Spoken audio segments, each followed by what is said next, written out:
essas duas palavras. Se fosse um programa de literatura, nós estaríamos interessados em aspectos formais da obra. Esses aspectos não são aqui importantes, a não ser quando, de alguma maneira ou de outra, possam influenciar a compreensão da obra. Mas, em princípio, não se tem aqui uma linguagem que se teria numa escola de letras, por exemplo, porque, no fundo, o que interessa nesse programa é apenas descobrir o que é que a obra está nos contando sobre a condição humana, sobre a estrutura da realidade, sobre aquilo que nós devíamos aprender para conhecermos melhor a nós mesmos e as nossas próprias vidas. Esse não é um programa, portanto, de literatura, é um programa de cultura, tanto é que no próximo encontro, daqui a 15 dias, nós vamos ter aí um diálogo de Platão chamado Mênon, que é exatamente um livro que não está dentro dessa categoria, digamos assim, de literatura ficcional.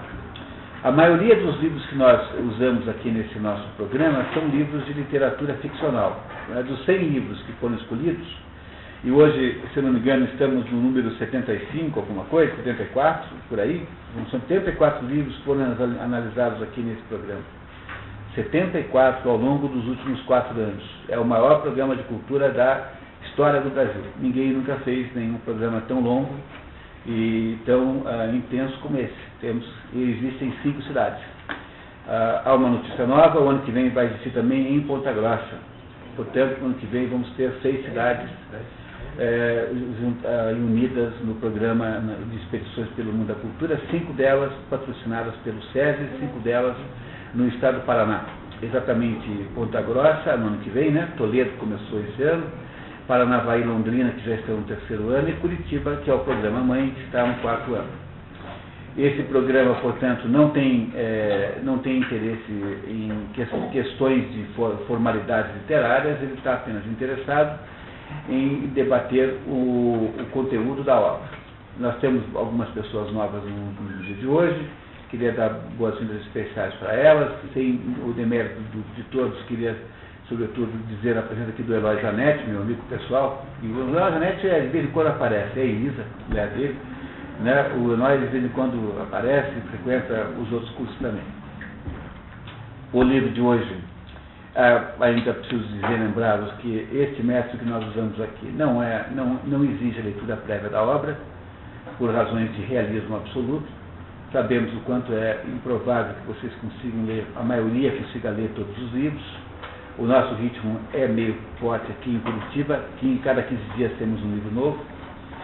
E, portanto, para resolver essa questão de um modo assim, seguro, é que nós fazemos aí a leitura do resumo da obra aqui antes de discutirmos o que ele significa, de modo que todos ficam mais ou menos equiparados, porque mesmo livros conhecidos como Madame Bovary, na prática não são tão conhecidos assim, as pessoas não leem, né? Há um certo tipo de livro que todo mundo acha que sabe a história, porque ouviu falar, porque viu um programa de televisão um dia que falava disso, ouviu um filme na televisão, mas no fundo, nunca parou para pensar direito no verdadeiro sentido daquela obra, e é por isso que eu penso que esse resumo sempre seja fundamental para que nós possamos melhorar a compreensão do livro. Madame Bovary é um romance que foi editado em livro em 1857.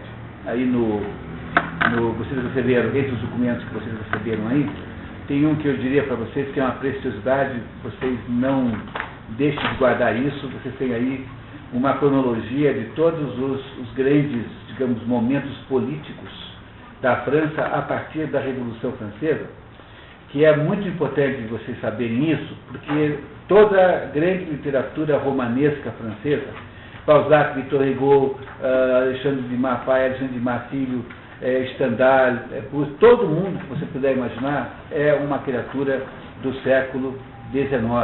E sendo uma criatura do século XIX, esteve profundamente influenciado por todas essas questões políticas da época. Então temos aqui uma espécie de resumo, dando uma ideia da sucessão dos regimes políticos franceses ao longo do século XIX e é o século XX também. Então pega-se a Revolução Francesa, que é final do século XVIII, e você pode acompanhar então aí até o fim, né? Até o dia de hoje. A França hoje está na Quinta República. O nome do atual momento político francês é Quinta República. Foi inaugurado pelo general de Gaulle depois da perda da Argélia, depois que a França perdeu as suas colônias africanas. Portanto, tem aí 50 anos, mais ou menos, 40 e poucos anos, 50 anos. Portanto, esse resumo aqui é de uma utilidade tremenda, tremenda. Podem acreditar em mim. Não deixem de cuidar dele. Aí vocês receberam em seguida uma pequena biografia do Gustave Flaubert, não é? Que é o nosso autor de hoje. Valeria a pena dar uma olhadinha nela.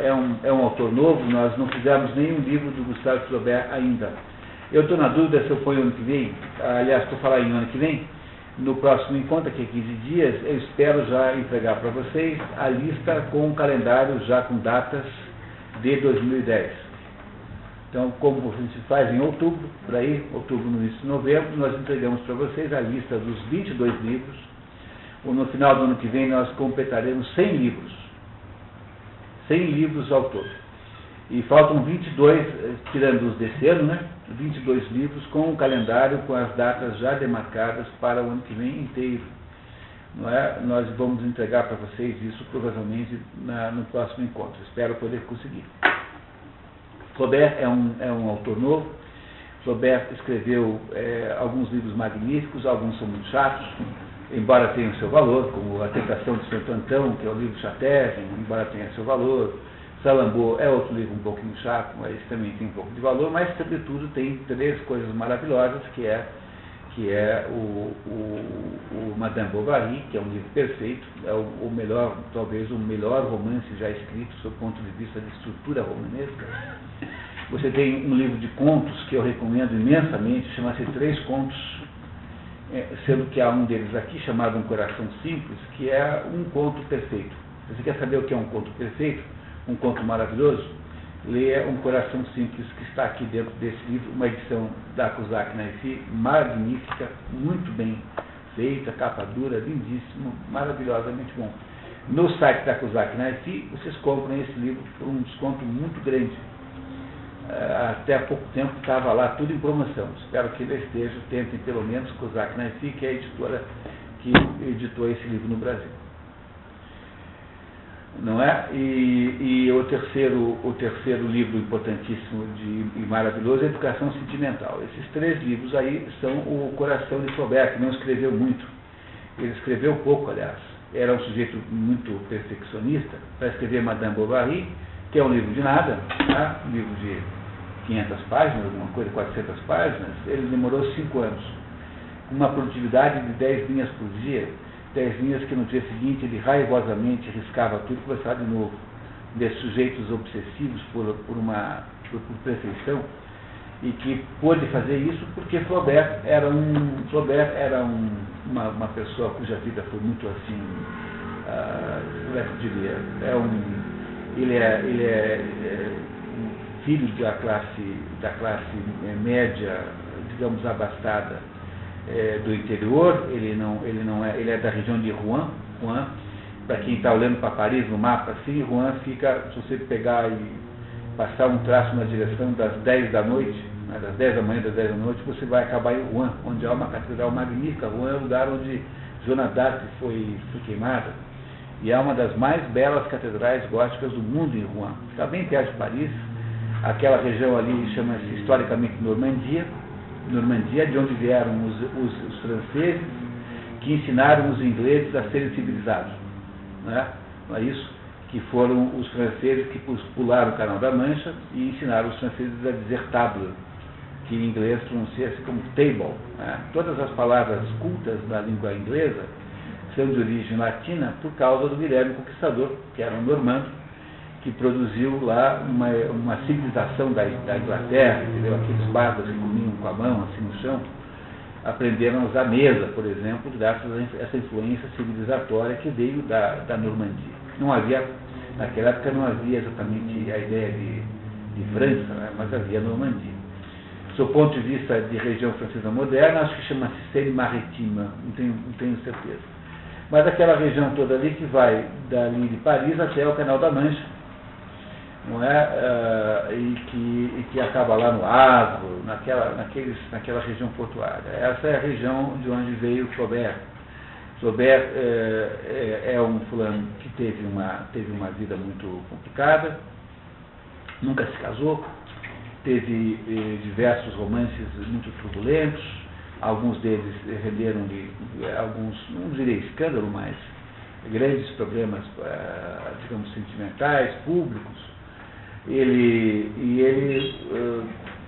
bem cedo tinha uma irmã de que ele adorava, e essa irmã falece no parto. Ele, como o cunhado enlouquece, ele mais ou menos adota a menina e acabou transformando essa menina, chamada Caroline, como se fosse a sua própria filha. Cuidará dela como um pai o resto da vida, tanto é que no final da sua vida dele, ele viveu só 58 anos. Mas quando ele tinha aí algumas 50 de anos, o seu sobrinho, né, ou seja, o marido da Caroline, vai à falência, ele vende tudo que ele tem para salvar a falência do sobrinho e acaba a vida vivendo de uma pensãozinha, um sujeito sob vários aspectos muito honrado, e que quando escreveu Madame Bovary, fez um livro de teor escandaloso para a época. Vocês verão que não tem escândalo nenhum, né? É menos escandaloso do que o Pato Donald moderno, né? O Pato Donald, eu acho que o moderno é mais escandaloso do que a Madame Bovary, não tem nada de escândalo, sob qualquer critério que você possa imaginar.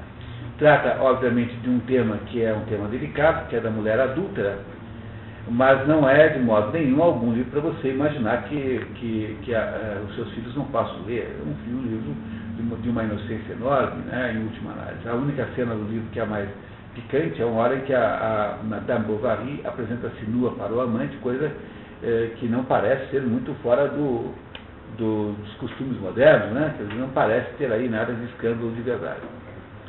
Flaubert acabou se transformando, Eliane, tudo bem, acabou se transformando num autor de grande prestígio internacional. Ele mereceu do Jean Paul Sartre um livro imenso chamado L'idiot de la famille, O Idiota da Família, um livro sobre Flaubert, em que obviamente Jean Paul Sartre fala mal dele, mas um sujeito que consegue criar, né, consegue gerar causa para que escreva um livro de 1.200 páginas falando mal dele, sobretudo se esse autor é o Jean Paul Sartre, deve ter algum mérito, né?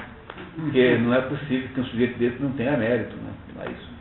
E ele é um romancista tipicamente francês do século XIX, fica entre o Balzac e o Zola, já tem um certo realismo em Flaubert, como mais do que Balzac, menos do que Zola, talvez um realismo na medida certa, porque afinal de contas a arte nunca consegue ser muito realista. Porque se a arte for realista, ela não é mais arte, ela vira um negócio chamado realidade. É por isso que não dá para você acreditar num filme como o Matrix, porque o Matrix é um filme em que a realidade virtual é exatamente real, tão real quanto a realidade real. Então não pode ser, isso é uma contradição em si próprio, é um filme inexplicável, incompreensível, em última análise, não faz nenhum sentido. Não é? Porque você não pode morrer na realidade virtual, você pode brincar, pensar, fingir que ela é real, mas ela não pode ser tão real ao ponto de que você morra nela. Nunca a arte será totalmente realista, não faz parte da arte ser realista. Não é? A arte não serve para isso. Uma vez o pintor Matisse, o grande pintor Matisse, fez uma exposição, tinha lá um quadro de uma mulher verde. Aí apareceu lá uma pessoa que foi lá à exposição e falou assim: mas professor, esta mulher é verde. Ele falou: mas minha senhora, isso não é uma mulher, isso é um quadro. Entenderam a diferença que há entre a arte e o mundo real? Uma mulher que fosse verde nos deixaria muito preocupados. Qual será a doença que poderia ser diagnosticada aqui? Abacatite. Mas um quadro verde não tem nada de anormal, ao contrário, um quadro verde, uma mulher verde é completamente ilegítima. Tem um pintor chamado Holbein, que é um pintor alemão do século, acho que 15, 16, por aí, que fez uma das coisas mais tenebrosas que já alguém pintou, que é um Cristo caído da cruz, que é verde. Tem um quadro comprido, está no Museu de Basel, compridão assim. É um quadro magnífico, mas de uma tenebrosidade total. E é verde agora. A arte é assim mesmo, a gente pinta as pessoas de verde, quando acha que elas têm cor verde. E assim por diante. Gustave Flaubert, portanto, não é um realista no sentido de isolar que queria ser um realismo. Porque ser realista em arte é impossível. Imagine vocês quantos milhares de páginas precisariam para que alguém conseguisse descrever com o mesmo detalhamento a cena que nós estamos agora nos assistindo aqui. Não é? Para dar exatamente a quantidade de detalhes que estão presentes aqui, eu precisaria de 20 mil páginas para escrever apenas essa cena aqui. Se é que eu ia conseguir fazer isso em 20 mil páginas. Logo, não dá para olhar para Flaubert como um realista, mas Flaubert é um daqueles sujeitos que começa a lidar com temas, digamos, mais próximos do menos romanescos, como é que eu diria, menos estereotipados e mais próximos das pessoas reais, o que não transforma num realista como Zola. E depois de Flaubert, então, nasce toda uma geração de autores que irão aí desenvolver o tema da mulher adúltera. O tema da mulher adúltera é muito mais velho que Flaubert, é um dos temas mais velhos da literatura. Está Helena de Troia, é o primeiro caso. Não é? Helena de Troia está numa história que foi escrita há 2.700 anos. Há um grupo de pessoas, que algumas estão presentes aqui, que lê comigo a Ilíada do Homero. Estamos lendo a Ilíada. E estamos vendo lá o caso da Helena de Troia. A Ilíada é a história de uma guerra motivada por um problema associado a um adultério, em última análise. É claro que a gente pode arrumar umas desculpas para ela, mas no fundo é isso. O tema do adultério, em seguida, é explorado na literatura com a Fedra, do Racine. Tem a Fedra também, que é o Hipólito, né? Para o teatro grego, não existe a história chamada Fedra, mas Hipólito, que é a mesma história, e a Fedra de Sêneca, um autor romano. Mas o tema da mulher adúltera mais ou menos aparece e volta com toda a força em Flaubert. O livro é de 1857. É Flaubert que inaugura uma fase enorme de adultérios. Né? Ele começa com a Madame Bovary, depois passa para Anna Karenina, que é uma personagem do Leon Tolstói, que é um autor russo. Aí passa para o Primo Basílio, a Luísa do Primo Basílio. Aqui no Brasil nós teremos no início do século a Capitu, do Machado de Assis, não é? Que são todas mulheres adúlteras famosíssimas. Também é preciso que vocês saibam que estas mulheres adúlteras que eu estou citando aqui nunca são adúlteras pelas mesmas razões. Portanto, não é uma boa ideia você resumi-las numa categoria única. A Madame Bovary, por exemplo, é adúltera por uma razão muito específica, que é, no fundo, o coração da obra que nós vamos ler hoje. Por que é que a Madame Bovary é adúltera? Eu não estou contando para vocês isso porque vai estragar o gosto de descobrir sozinho, mas é porque todo mundo sabe que a Madame Bovary é adúltera. Não seria eu que iria fazer segredo disso nessa altura do campeonato, não é? Bom, se vocês então estão felizes com essa pequena explicação, nós podemos começar a ler. Que tal? Vocês topam? Para aqueles que estão chegando hoje, o nosso método é assim: nós lemos aqui, por meio da nossa leitura oficial, que é a Clara, a gente lê o resumo da obra, e a qualquer momento em que haja alguma coisa que vocês não compreendam, se eu souber explicar, explicarei, e eu faço interrupções para explicar aí determinados pontos que me parecem serem dignos de relevância. E aí a única regra que tem o nosso curso aqui é que é proibido não entender, até mesmo para poder discordar, tem que entender. Portanto, concordar ou não é completamente secundário e sem importância. O que interessa aqui é entender. Okay? Até para poder discordar. Vamos lá nisso? Que tal? Madame, a gente aqui em português vive dizendo madame, né? Mas em francês fala madame. Madame com o segundo A aberto. Madame Bovary. Não é? A Madame Bovary, eu fiz questão aqui de botar a Isabelle Huppert aqui na capa do nosso trabalho. Isabelle Huppert é a atriz que faz a Madame Bovary de uma versão do Claude Chabrol, um filme da década de 90, imagino, que é a versão mais recente da Madame Bovary, que já foi filmada 3.000 vezes. É um livro muito famoso, só no Brasil, imagino que deve ter umas 7 ou 8 traduções diferentes da Madame Bovary. Todo mundo se interessa pelo livro. E a Isabelle Huppert, que vocês reparem, é uma atriz maravilhosa, não podemos deixar de mencionar, faz uma Madame Bovary perfeita, maravilhosa, nesse filme, se chama Madame Bovary e é de direção do Claude Chabrol, que está aqui ilustrando o nosso resumo. Então eu começo lendo sempre esse pedacinho inicial, Madame Bovary, que levou 5 anos para ser escrito. É o livro que notabilizou Gustave Flaubert, apesar do mérito do resto da obra. Otto-Marie Capot diz de Flaubert ser realmente o maior artista em toda a história da ficção em prosa, o que não é pouco elogio, vindo de quem vem. E fala da extraordinária clareza e directness, ser direto, né? Com que Flaubert contou sua história tão simples que parece mesmo tirada da realidade mais comum e mais vulgar, e que parece mesmo realidade. Nesse sentido é que Flaubert é realista. O crítico austríaco completa: Madame Bovary é uma obra de arte quase sem par. Não dá para você menosprezar esses elogios vindos de quem vem, Otto-Marie Capot. Ambientado na região de Rouen, onde Jeanne d'Arc foi queimada e onde o próprio Flaubert nasceu. O romance, editado em 56, ele é editado em 56 numa revista aos capítulos. Ele sofre o processo jurídico, que é vencido por Flaubert.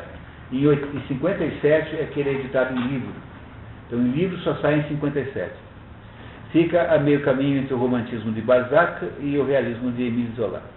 Sob o ponto de vista estritamente formal, é uma obra magistral, talvez o mais bem estruturado romance de todos os tempos. É maravilhoso, sob o ponto de vista linguístico, estrutural, é uma obra espantosa, uma maravilha. A temática audaciosa para a época inaugura a linhagem das histórias de mulheres infiéis, como Anna Karenina, de Tolstói, Lady Shackley, de H. Lawrence, e Luísa, de Eça de Queiroz. Tem mais aí também a Capitu, a nossa Capitu aqui. Essa não está na lista, porque sempre sobre essa há sempre a dúvida se é ou não é infiel. O que me parece ser uma questão ociosíssima, porque é óbvio que é, mas há uma das questões ociosas literárias brasileiras, é esse debate interminável sobre se Capitu traiu ou não traiu o Bentinho com um curitibano chamado Escobar. O tal do outro é um curitibano chamado Escobar. Curitibano, né? Está vendo como nós temos tudo a ver com a Capitu? É certo. Não é? Muito bem. E a Capitu chama-se Capitolina. Tem mais essa, na verdade. A Yonville-l'Abbaye, a localidade ficcional onde se passa a ação principal, pode ter sido inspirada em Ry, uma das cidadezinhas em torno de Rouen. Lá havia um tal de um médico chamado Eugène Delamarre, e esse médico Eugène Delamarre parece que é o Charles Bovary. Quer dizer, há uma situação parecida com a da Madame Bovary, que teria acontecido na época em que Flaubert era vivo, e tudo indica que é essa situação que ele romanceou, mas essa cidade, Yonville-l'Abbaye, não existe. É inventada por Flaubert. A crítica literária até hoje procura saber quem inspirou as personagens, como parte da mitologia de um livro que sintetiza um dos esquemas da condição humana, o bovarismo. O que é bem o bovarismo, entenderemos depois. A estrutura do romance consiste em 3 partes absolutamente integradas, começando com a apresentação de Charles Bovary, personagem não menos importante do que a própria Emma Rouault. Emma Rouault é a Madame Bovary com o nome de solteira. Em francês fala Emma, né? Emma. O valor de falar Emma é que, e não Emma, é porque Emma lembra Aimé. De certa maneira, a sonoridade do nome lembra aquela que amou. Emma tem uma clara indicação, faz uma clara ligação com o verbo amar no participo, aimer. Portanto, vocês podem dizer Emma ou aimer como quiserem, ou Emma como preferirem.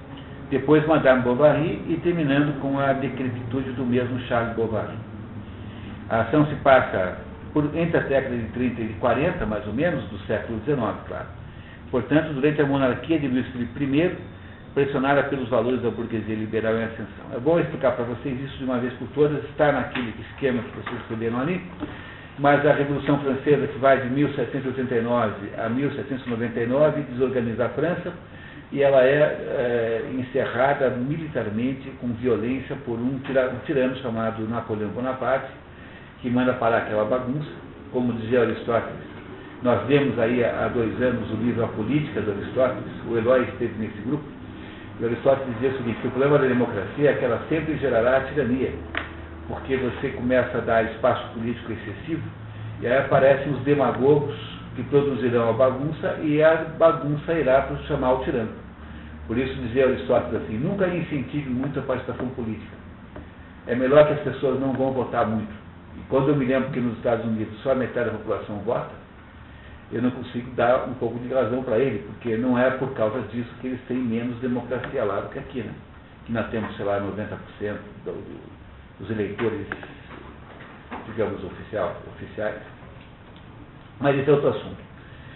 O que eu queria dizer é que a Revolução Francesa destrói a economia francesa completamente, 10 anos depois de ter começado, e aí Napoleão Bonaparte assume o governo e torna-se imperador. Para quem queria tirar um rei, ficou agora com o imperador, o que é um negócio mau, né? Porque o rei, de certo modo, o Luís XVI, era um rei bom, de todos esses Luíses, tirando o Luís IX, que é o São Luís, o melhor desses Luíses era esse Luís XVI. Era o sujeito menos imperial, menos tirânico de todos. E ele é morto de uma maneira completamente brutal, né? Ele e a família toda. E substituem esse rei, que era um rei bom e um rei condescendente, por um sujeito perigosíssimo como Napoleão Bonaparte. Não é? Que coisa engraçada, né? Aqui no Brasil a gente faz piada com Napoleão Bonaparte. Por exemplo, a Aliança Francesa, que eu, aliás, presido, nós enchemos a cidade de cartazes lá com Napoleão Bonaparte para vender matrículas, né? Aí a nossa diretora, que é francesa, falou assim, na França ninguém tem coragem de fazer uma coisa dessa. Por quê? Porque na França, Napoleão Bonaparte é um monstro, é um sujeito perigoso. Todo mundo acha importante, mas é um sujeito que ninguém acha que seja algo de piada. Isso é verdade, porque aqui é que nós temos de Napoleão Bonaparte uma visão um pouco folclórica, assim, porque lá eles têm uma visão de que Napoleão Bonaparte é um sujeito perigoso, é um sujeito que fez miséria, no final, né? E esse homem, então, inventa um império para substituir a produção agrícola, econômica, que não há mais na França, que houve com a destruição de toda a base econômica. Ele promove uma guerra europeia de saque contra os vizinhos todos, é parado lá na Rússia, e é exportado, né, para Elba, mandado lá para Elba como rei de Elba. Ele vai lá com status bom, exilado em Elba, que é aí pertinho, mas como um rei de Elba. Passa-se um tempo, ele fica muito aborrecido lá naquela ilhazinha e resolve voltar, e nesse tempo que ele está fora é restaurada a monarquia dos Bourbons. Então, como Luís XVI tinha sido morto, assume o poder Luís XVIII, irmão mais novo de Luís XVI. Luís XVII é o filho de Luís XVI, que foi morto com o resto da família, portanto não poderia assumir, e Luís XVIII então assume, irmão de Luís XVI, e há a restauração da dinastia dos Bourbons na França, no início do século XIX. Essa restauração sofre no meio uma grande abalo, porque Napoleão Bonaparte volta da ilha de Elba, volta para a França, o rei manda prendê-lo na praia. Quando chega Napoleão Bonaparte na praia, o exército francês está esperando, e o general Ney diz assim, meu comandante, estou às suas ordens. E o exército francês passa a circular do Napoleão automaticamente, e ele faz mais uma guerra de 100 dias, que onde é parado apenas em Waterloo, por causa de uma chuva que atrasou, que permitiu que o general von Blücher chegasse antes das tropas francesas, dos reforços. Não fosse isso, Napoleão tinha ganho também essa. E Napoleão, então, agora sim é exportado para a ilha de Santa Helena, que fica nos confins do mundo, aqui perto do Brasil, aqui no meio do Oceano Atlântico, onde não há nada em 5 mil quilômetros a cada lado. E aqui, nessa ilha, Napoleão morre finalmente. O rei que assume depois de Luís XVIII é mais um irmão de Luís XVI, chamado Carlos X, e esses dois aí, os Bourbons, reinarão na França até 1830. De 1808 a 30, a restauração dos Bourbons. No meio aí, há o episódio dos 100 dias da volta de Napoleão. Em 30, há uma revolução e é destronada a dinastia borbônica. Os Bourbons são postos para fora, e assume o poder, assume a monarquia francesa, um rei chamado Luís Felipe I, conde duque de Orleans, aliás. E esse homem aí é que está governando no tempo em que a história acontece. De 1830 a 1848, mais ou menos, nesse período, governa a França Luís Felipe I, duque de Orleans, que é o contexto histórico em que a história acontece. O livro foi escrito depois, mas foi escrito dentro desse contexto histórico do governo chamado da Monarquia de Julho, chama-se esse governo Luís Felipe, Monarquia de Julho, que durou 18 anos. Esse Luís Felipe era um sujeito que era um nobre, mas ele se comportava como um burguês, ele trabalhava, ele ia lá, batia com a picareta no chão, fazia buraco, era um sujeito que queria aparecer burguês. E foi uma época de enormes pressões para acabar com o que havia restado de monarquia na França, tanto é que em 48 ele é derrubado com uma revolução e assume o irmão, o sobrinho de Napoleão, que foi a última tentativa de fazer governos monárquicos na França. Essa segunda tentativa napoleônica, do sobrinho, acabará na República Normal, que é o que tem na França desde então. Os franceses, não tendo mais reis para admirar, tornaram-se admiradores fanáticos do Principado de Mônaco. Não há nada que um francês preze tanto quanto aquelas histórias da Caroline de Mônaco, lá do príncipe Ranier de Mônaco, enfim, eles são apaixonadíssimos por aquilo, que é um país-eco de faz de conta, um país-eco de nada. Estão até pensando em acarpetar o país inteiro, tão pequeno que é o país-eco, não é? E os franceses são apaixonadíssimos por aquilo lá, porque têm saudade da sua própria monarquia, que desapareceu da França desde então. É uma história maravilhosa essa da França moderna, mas não é o nosso assunto. É apenas para você saber que a história passa-se entre 1830 e 48, que é quando reinava na França o Luís Felipe I, duque de Orleans, que era um sujeito que, embora fosse rei, ele se comportava muito por os valores já burgueses, quer dizer, era um sujeito que tinha uma grande capacidade de atender às demandas da burguesia, que ficava cada vez mais poderosa, não é? Tanto é que nessa época aí é que Balzac escreve a sua obra, e a obra de Balzac é uma espécie de divina comédia da burguesia. Todo o quadro humano de Balzac é um quadro burguês. Muito bem. E para terminar então aqui o nosso assunto, a grande agitação política dessa época é sintetizada no romance pela personagem do farmacêutico Homais, que é a única com representatividade histórica. Temos a Isabelle Huppert, maravilhosa, como vocês estão vendo aí, não é? Devidamente homenageada aqui por esse humilde fã. E agora vamos aí. Você não acha bacana a Isabelle Huppert? Professora de piano? É o quê? Professora de piano? É professora de piano. É ótimo. Eu vi quase todos os filmes. Teve uma peça de teatro que ela participou em São Paulo? Em São Paulo, há um mês, mais ou menos. Não, faz tempo. Não, agora? Agora. Mas que o povo ficou louco lá no teatro. Só pra ver. Muito bem. Ok, continuamos? Então vamos lá então. Se você não tem dúvida até agora, vamos começar a ler? Alguém gostaria de fazer alguma pergunta? Ótimo, porque eu não sei nada mais sobre esse assunto, além do que aquilo que eu acabei de contar para vocês. Então, está muito bem. Vamos lá, então. Primeira parte. Vamos lá. Apresentação de Charles Bovary. Os títulos de cada capítulo não constam na edição original. Se há algum sentido simbólico em Bovary, Bovary é um nome associado com a palavra bovis. Bovis em latim, a palavra que significa boi. Bos bovis. E há uma certa bovinidade, de fato, nessa personagem. Se você prestar atenção, ele tem um certo aspecto bovino. E pode ser que seja intencional, pode ser que não seja, tanto faz na prática, né? Bom, mas continuamos.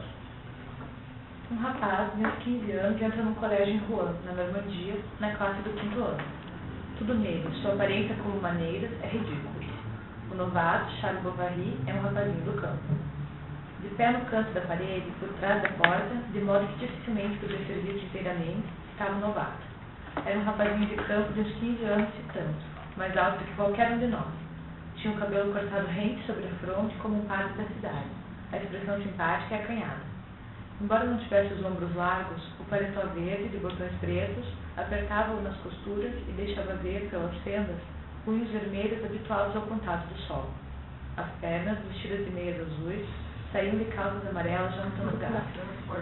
Calçava sapatos grossos, mal engraxados e ferrados no chão. É uma personagem ridícula, esse Charles Bovary, quando tinha 15 anos. Não é? Muito bem.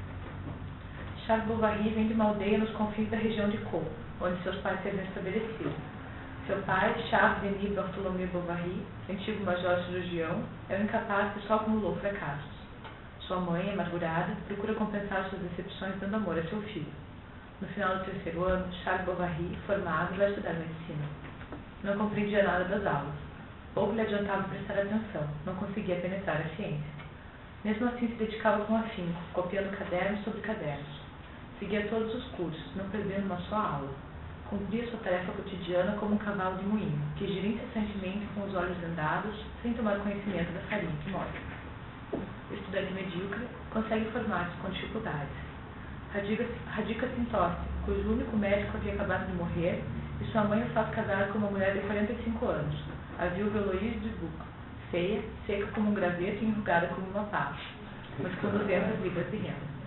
A vida conjugal parece a jovem médico monótono. É uma porcaria de vida, né? Ele é filho único, e ele tem 25 e a viúva tem 45. E a mãe arrumou um casamento. Veja, nunca percam de vista que esse negócio de casamento romântico é uma coisa extremamente nova no mundo.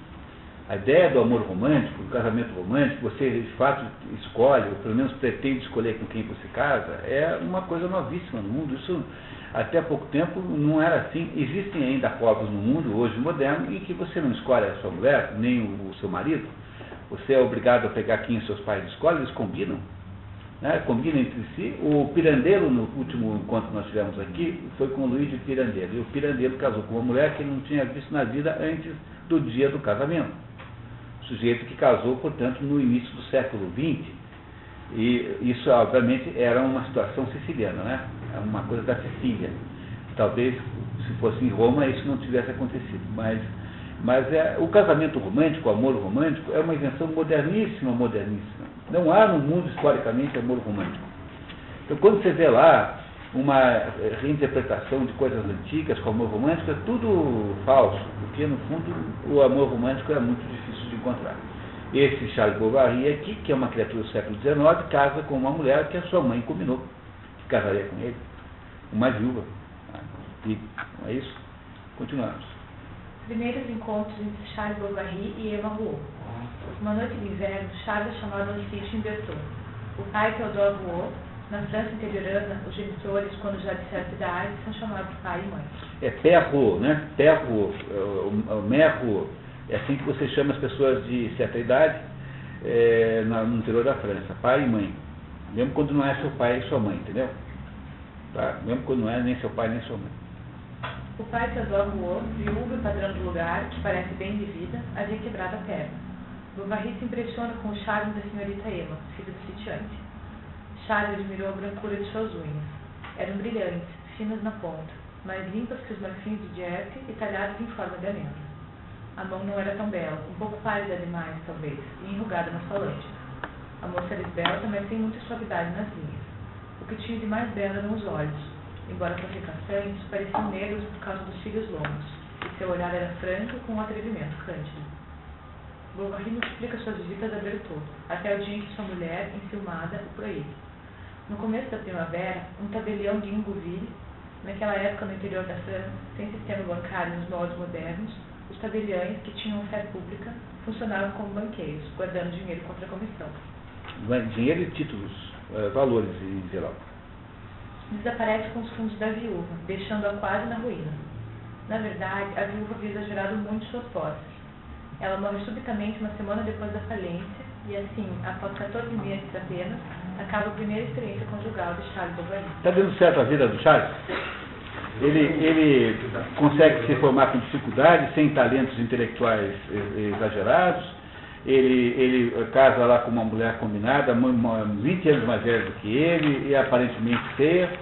E ele, aí quando vão ver, casaram com a mulher porque ela teria um patrimônio bom, quando vão ver não tinha patrimônio bom. No entanto, ela logo em seguida faz o favor de morrer, e ele aí fica, né, fica novamente solteiro, né, com uma viúva, né, não é isso? mas sem ter resolvido nada na sua existência. O pedido de casamento. Compadecido, o velho Rouault convida seu médico para descansar em Berthoud. Charles revê Emma e durante o verão descobre estar apaixonado pela moça. Na festa de São Miguel, ele pede a mão dela ao pai Rouault. As núpcias são marcadas para a primavera seguinte. Foi falar com o pai, entendeu? E, em princípio, você negocia com o pai, com a mãe. Entenderam como funciona isso? Não houve entre os dois um momento romântico, não houve entre os dois uma preparação romântica, como é hoje. Como é que faz hoje?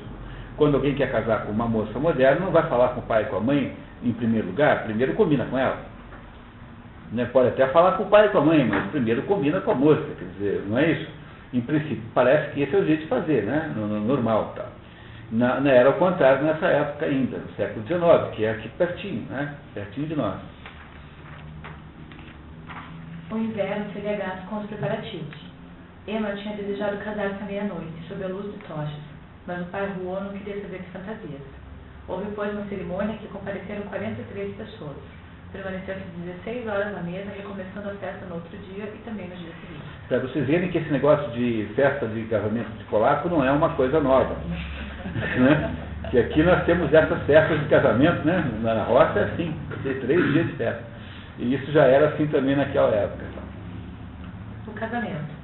Descrição da chegada dos convidados, do cortejo, da mesa, da partida dos convidados, da noite de núpcias e do retorno à tosse. Monsieur e Madame Charles Bovary chegaram à tosse cerca das 6 horas. Os vizinhos foram para as janelas a fim de ver a nova esposa do médico. A velha empregada, essa empregada, Anastácia, seria mais tarde, por uma falha menor, sumariamente despedida por Emma Bovary e substituída por Félicité. Apresentou-se, saudou-os, pediu desculpas porque o jantar ainda não estava pronto e sugeriu a Madame, enquanto esperava, que viesse conhecer sua casa. Então aí tem um primeiro momento do livro, né, em que a Emma Bovary tornou-se agora a Emma Rouault tornou-se agora a senhora Charles Bovary, casada com um médico que cuidava do pai dela. Não é? Esse médico, por sua vez, é um sujeito com a vida um pouco, assim, digamos, insignificante, é uma pessoa sem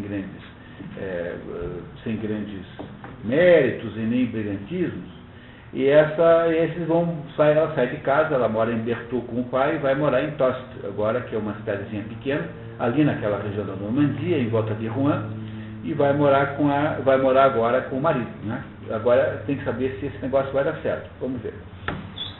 Primeira decepção de Emma. Charles descobre 1000 pequenos detalhes da felicidade junto a Emma, que está longe de ter a mesma impressão. A realidade do casamento não corresponde ao que Emma havia lido nos romances. Ela passou a vida toda lendo romances e ela imaginava um casamento como uma coisa extraordinariamente vistosa, com acontecimentos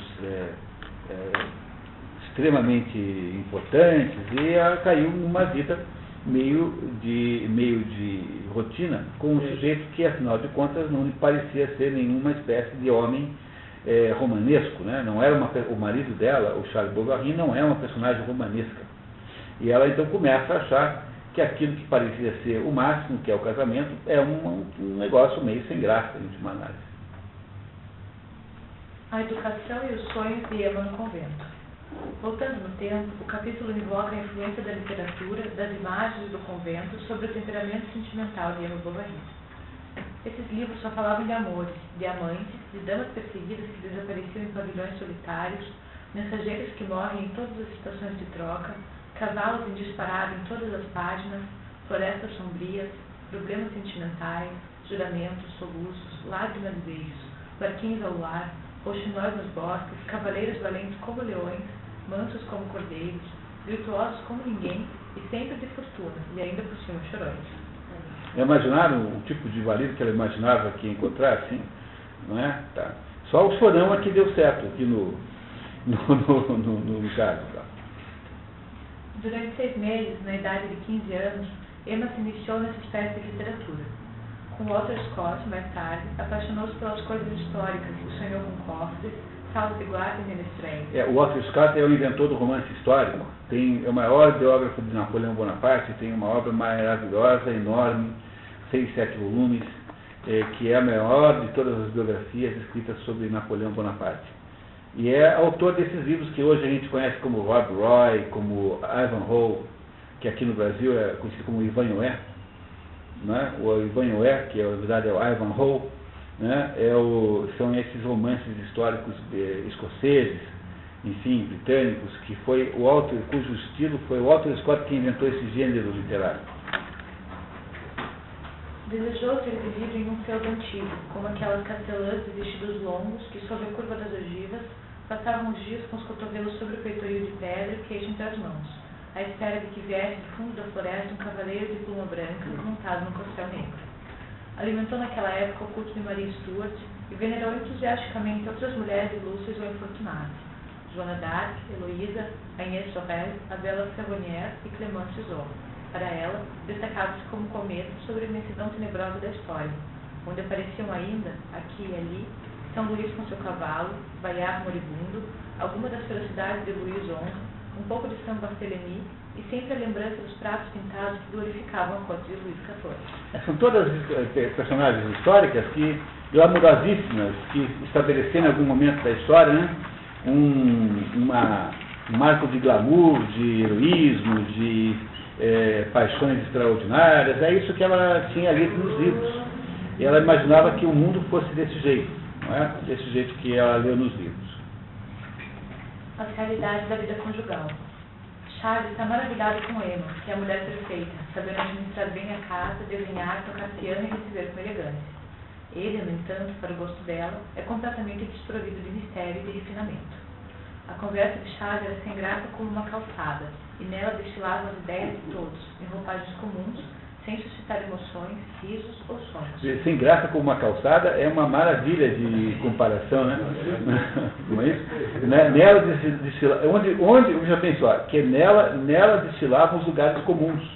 Isso deve ser uma pessoa ser nomeada assim, quer dizer, um tédio absoluto e completo. Né? Esse escritor é um escritor maravilhoso, ele realmente sabe o que está fazendo, do ponto de vista literário. Vocês não subestimem em nenhum momento, é um extraordinário escritor. Não é? E ele está bem traduzido, aliás, isso aqui. Ele dizia que jamais sentira curiosidade, quando morava em Rouen, de ir ver nos teatros dos atores de Paris. Não sabia nadar, nem lutar, nem atirar de pistola. E um dia não foi capaz de explicar o termo de equitação que ela encontrara no romance. Você poderia ver marido mais fora de propósito que esse para uma mulher que tinha uma expectativa de glamour, da vida aventuresca, das grandes atividades do mundo, das luzes de Paris. Um sujeito que é exatamente o contrário de tudo aquilo que ela imaginava obter no casamento, né? Pelo casamento. Emma Bovary, além de sempre entediada, ainda suporta os ciúmes da sogra.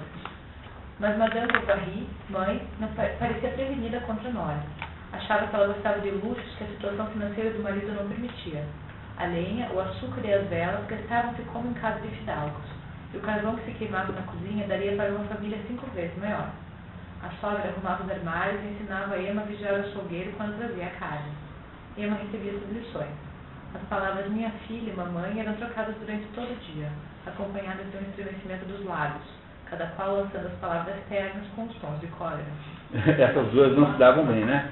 Reparem que esse ponto aqui vem desmentir essa calúnia histórica de que as sogras possam ser ruins para os homens, quando na verdade as sogras perigosíssimas são sempre as sogras das mulheres. Essas são as piores sogras que tem, muito mais perigosas do que as sogras dos homens, né? Então há uma calúnia que se faz contra a sogra do homem que está aqui sendo retificada aqui por esse exemplo da velha, né? Uma velha Madame Bovary.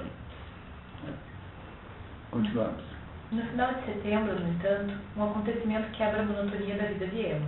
O casal é convidado para um baile em Vaubyessard, no castelo do Marquês d'Andervilliers, cliente ocasional do Dr. Charles Bovary. Ele não é o médico do Nobre, mas ele atendeu lá uma emergência e o Nobre, como assim, agradecimento, convida o casal Bovary, que são, obviamente, uma classe média, mais ou menos média mesmo, a frequentar, ir numa festa daquelas festas maravilhosas, únicas na história, né, no castelo de Vaubyessard. Esta festa modifica completamente o destino da personagem Emma Bovary, porque essa festa marcará, digamos assim, a existência dela como sendo aquilo que ela queria ter. Reparem, por favor. A viagem ao castelo de Vaubyessard. Emma, maravilhada, descobre um mundo novo. Logo na entrada, o Marquês dá-lhe a mão cavalheirescamente e a Marquesa conversa com ela como se conhecessem havia anos. Ao entrar, Emma sentiu-se rodeada por uma atmosfera morna, misto de perfume de flores e do cheiro do vinho de boa qualidade, do odor das carnes e dos cogumelos. As velas dos candelabros refletiam labaredas nos relógios de prata. Os cristais facetados, cobertos por uma condensação opaca, luziam palidamente. As flores se alinhavam por todo o comprimento da mesa, e nos pratos lavrados, os guardanapos, colocados em forma de chapéu de bispo, tinham entre as dobras um pequenino pão de forma oval. As patas vermelhas das lagostas transbordavam dos pratos, grandes frutas em cestas empilhavam-se sobre as folhagens, as perdizes conservavam as penas e fumaças evolavam-se. Com meias de seda, casaco curto, gravata branca, grave como um juiz, o garçom-chefe passava por entre os ombros dos convivas os pratos enfeitados, fazendo saltar com um golpe água do talher o bocado escolhido. Sobre o forno de aquecimento, de porcelana lavrada, uma estatueta de mulher coberta até o queixo, contemplava, imóvel, a sala cheia de gente. Esse mundo aí que ela conhece no castelo do Volençar parece mais com as suas expectativas de vida? Ou a vida com o Dr. Charles Bovary? Né? Muito bem, continuamos. Emma, depois de desencorajar o marido a bailar, todos se iriam de ti, retirada para dançar no Visconde. Começaram lentamente, depois aumentaram a velocidade. Rodavam no salão e tudo rodava em volta. As lâmpadas, os móveis, os lambris, o chão, como um disco no eixo. Passando junto às portas, o vestido de Emma levantava-se, as pernas dos dois se entrelaçavam. Ele baixou os olhos para ela ergueu os seus para ele. Um torpor dominou-a e ela parou. Recomeçaram em seguida, e num movimento mais rápido, puxado pelo Visconde, ela desapareceu com ele para o fim da galeria, onde, ofegante, quase caiu, apoiando por um instante a cabeça no peito do seu pai. Depois, rodando sempre, porém mais lentamente, ele a reconduziu ao ponto de partida. Ele encostou-se à parede e cobriu os olhos com as mãos. Imaginem a cena, a Isabelle Huppert, né, dançando aqueles lustres maravilhosos, né, ela no meio do salão, quase que sozinha com o Visconde, quase que numa espécie de atração da noite, não é? Dançando com aquelas pessoas todas riquíssimas, aristocráticas, prestando atenção nela. Não parece um sonho enorme? Não parece ser isso o sonho que ela havia tido para si, quando ela imaginava o casamento ao ler os seus romances? Não é? No entanto, a volta tosse é silenciosa e morosa. Emma retorna ao seu mundo sem cor. Um acesso de impaciência despede a empregada no a chá. primeira coisa que ela faz quando chega em casa é brigar com o empregado. Primeira coisa que ela faz. Já no dia seguinte, a moça se refugia nas recordações daquele baile. Sua ida ao Volençar criaram vazio em sua vida como os grandes sulcos que a tempestade, numa só noite, abre nas montanhas.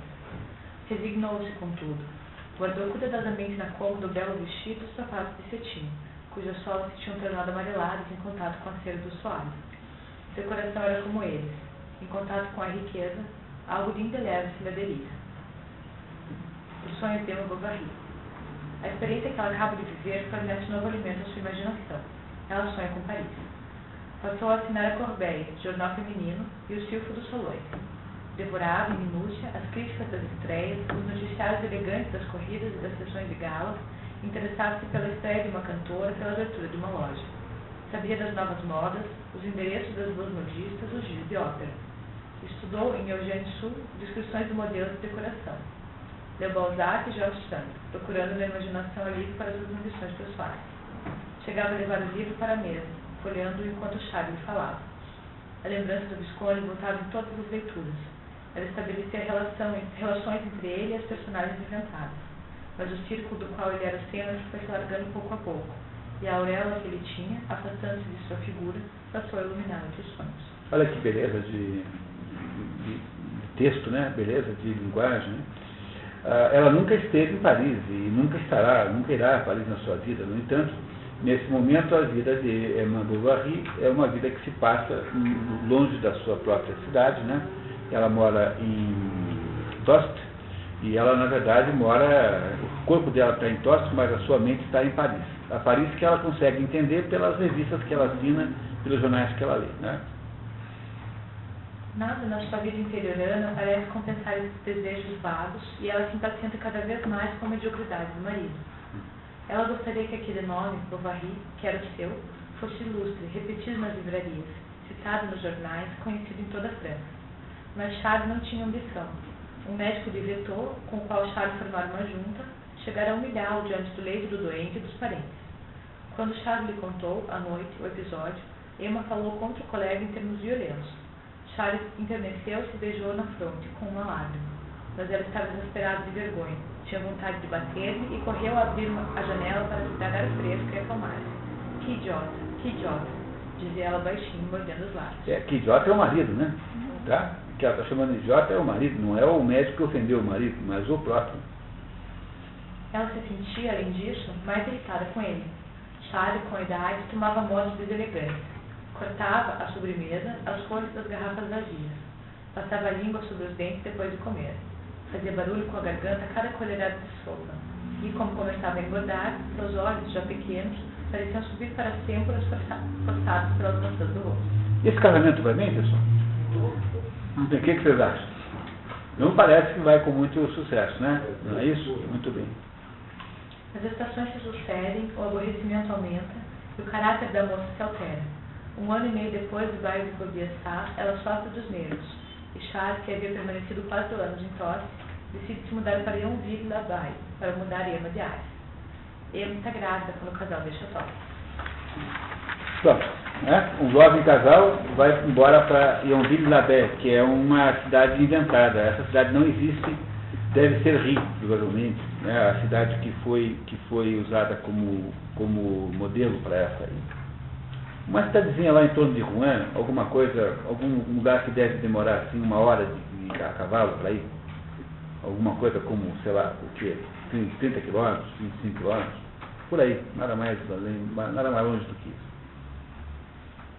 Até agora tudo bem? Acabamos a primeira parte. Está todo mundo aí seguro? Podemos continuar? Alguém tem alguma dúvida? Continuamos, por favor. Yonville-la-Baie e seus moradores. Em Yonville-la-Baie, a senhora Lefrançois, gerente do albergue Leão de Ouro, prepara jantar para a chegada do casal Bovary. Enquanto espera, o Sr. Homé, o farmacêutico local, dedica-se ao máximo para agradar Charles Bovary, porque na sua farmácia frequentemente fazia pequenas intervenções médicas ilegais e não queria ter um novo médico como seu inimigo. Então, esse farmacêutico é uma figura muito interessante do livro, e eu disse lá no início que ele é a única figura que tem uma representatividade histórica. E por que ele tem essa representatividade histórica? Porque ele é tipicamente um intelectual de província, é um sujeito assim, meio analfabeto, mas com um discurso impressionante, assim, muito hábil no discurso, e que é obviamente ateu, porque o que foi acontecendo na verdade com a digamos, destruição do modelo monárquico francês para o modelo republicano, que tomou todo o século XIX para acontecer. Não é quando eles achavam que iam terminar com a monarquia, com a morte de Luís XVI, aparece o imperador Napoleão Bonaparte. Napoleão Bonaparte dá-se muito mal e eles não conseguem fazer uma república, porque o único jeito de governar era restaurar a monarquia velha. Então vem a restauração com Luís XVIII e Carlos X. Mas a restauração não dá muito certo, embora esses dois tenham aceitado o governo constitucional, já não era uma monarquia como a anterior, era uma monarquia constitucional, obedecia regras. Embora fosse assim, as pressões burguesas e da antiga aristocracia eram muito grandes, e aí esses dois não aguentam, há uma revolução e entra no lugar o Luís Felipe Duque d'Orléans, que é que está governando entre 30 e 48, conforme eu já expliquei para vocês. Esse Luís Felipe, na verdade, não parece com o rei, parece mais com o presidente da República, porque ele não tem hábitos de rei, ele não é imperial, ele é um sujeito humilde, um sujeito que trabalha, que não anda com vestido com roupa estranha, se veste como os outros, faz um tipo meio burguês, assim, é um sujeito que adorava trabalhos manuais, marcenaria, essas coisas, era um sujeito parecido com uma pessoa comum, e ele é mais ou menos destruído, inviabilizado, porque para os monarquistas anteriores, ele era muito pouco monarquista, e para os liberais burgueses, ele era muito pouco burguês. É inviável, acabam derrubando esse homem na Revolução de 48, e em 48, então, logo em seguida, teve-se um governo constitucional, o sobrinho de Napoleão Bonaparte, que era um bobalhão, chamado Napoleão III, assume o poder, e monta o segundo império. O primeiro foi de Napoleão, agora esse é o do sobrinho, Napoleão III. esse terceiro império é destruído pela guerra da Prússia contra a Prússia, em 1770 e alguma coisa, 1870 alguma coisa, que foi a pior, a mais acachapante derrota militar já sofrida por um país na história da Europa, digamos assim. O exército francês foi completamente destruído pelo exército prussiano, e com a derrota da guerra contra a Prússia, o Napoleão III é obrigado a abdicar, e de lá para cá, então, não havia mais pressões monárquicas para tentarem sustentar o modelo monarquista. Ora, o que esse Homère representa? Representa aquele livre pensador, essa é bem a expressão certa, o livre pensador que é o intelectual, que é ateu, obviamente, na medida em que a própria noção de monarquia e de império está de alguma maneira ligada à noção de Deus, porque tanto o monarca quanto o rei, de algum modo, estão associados a uma subordinação a Deus, né? Porque nunca pensem que o monarca é completamente absoluto. Ele está subordinado sempre a Deus, no conceito europeu de monarquia. Não é? Por isso que o Bertrand Juvinel escreveu um livro maravilhoso chamado Do Poder, que mostra que quanto mais a gente torna a sociedade extensamente republicana, maior é o grau de tirania. Porque antigamente o rei podia ser tirano, mas ele tinha que responder à igreja o que fazia aquelas tiranias, quer dizer, alguém o controlava. E hoje em dia os sujeitos são tiranos e dizem que você deu a ele esse poder, porque ele foi eleito pelo povo. Logo, tirania como a moderna não há em parte nenhuma da história. Nós temos a maior tirania relativa de todos os tempos. Essa ideia de ter em Brasília um computador, e tem lá um teu CPF, e dentro do computador lá na Receita Federal tem tudo que você gasta, todas as suas compras de cartão de crédito, tudo isso. Isso é um negócio de uma tirania que o Átila Uno ficaria escandalizado se soubesse de uma coisa dessa, do tamanho disso. Mas por que é possível fazer isso hoje? Porque o poder vem do povo. E essa é a maior de todas as mentiras que alguém já te contou. E é por isso que esse processo, mas quem é que faz a destruição desse processo, digamos, monárquico anterior para o processo laico-republicano posterior? Quem faz isso é o mundo intelectual, os homés, como esse aí, né? Como esse senhor Homère, que é um típico intelectual da época, que é um sujeito meio formado, que tem um palavreado intelectual e que tem, obviamente, um grande orgulho em ser ateu, não é? E que é a personagem, digamos, intelectual da história. É ele que tenta defender as teses novas, ele que acredita na ciência como de uma maneira completamente cega, não é? Para o Monsieur Homère, a ciência que salvará o mundo. Todas aquelas fantasias e mitologias do mundo que está querendo criar, né, do mundo moderno. Ele é o típico representante da fantasia do mundo moderno, esse senhor Homère. E quando chega lá o Charles Bovary, ele está muito preocupado, porque ele faz lá no consultório, lá na farmácia dele, ele faz uma porção de atos médicos que em princípio eram proibidos um farmacêutico fazer, e ele quer continuar a fazê-los, né, e precisa com isso, para isso que o médico que está chegando não denuncie ou não implique com ele. Então ele é também um tipo de puxa-saco, assim, digamos, né, esse Homère, que é bem importante, esse Homère. Enquanto espera, o Sr. Homère, o farmacêutico, fala infatigavelmente, discursando teses políticas e ateístas. A senhora de François censura. Cale-se, Sr. Homère, o senhor é um ímpio, não tem religião. Tem uma religião, a minha religião. E tem mais do que eles, com seus trejeitos e palhaçadas. Adoro a Deus, ao contrário deles. Creio no Ser Supremo, no Criador, que não sei quem é, que nos colocou aqui embaixo para cumprirmos com o nosso dever de cidadãos e pais de família. Mas não preciso ir a uma igreja beijar bandejas de prata e engordar com meu dinheiro um grupo de farsantes que façam melhor do que nós. Que são os padres, né? Entra em seguida o coletor de impostos Binet e o padre Bournivian. A diligência finalmente chega. Nela também chega Levé, o comerciante de novidades e agiota da cidade. Charles e Emma estão atrasados. Jali, a cadelinha de Emma, havia escapado e desaparecido durante uma parada no percurso. Há uma porção de situações de perda que o resumo não pegou, né? Vai havendo uma porção de situações de perdas pequenas que são todas omniosas, né? São todas situações de perda que acabam sugerindo perdas maiores do que essas aparentes assim. Só uma coisa, esse lerê seria uma coisa de senhor orgulhoso? Não o feliz, né? Feliz, orgulhoso. Feliz. É alguma coisa como feliz, a tradução desse nome, né? Se fosse o caso traduzir. Né? O jantar no Leão de Ouro. Enquanto o farmacêutico e Charles Bovary conversam sobre o exercício da medicina, Emma se envolve com uma conversa romântica com o certo Leon Dupuy, jovem funcionário do cartório do Sr. Guilherme, estudante de Direito e frequentador do Albert, que janta com eles. Descobrem que têm gostos comuns.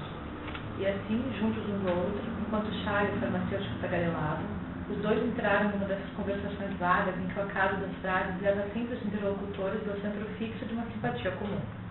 Espetáculos de Paris, nomes de romances, novas músicas e gente que não conheciam.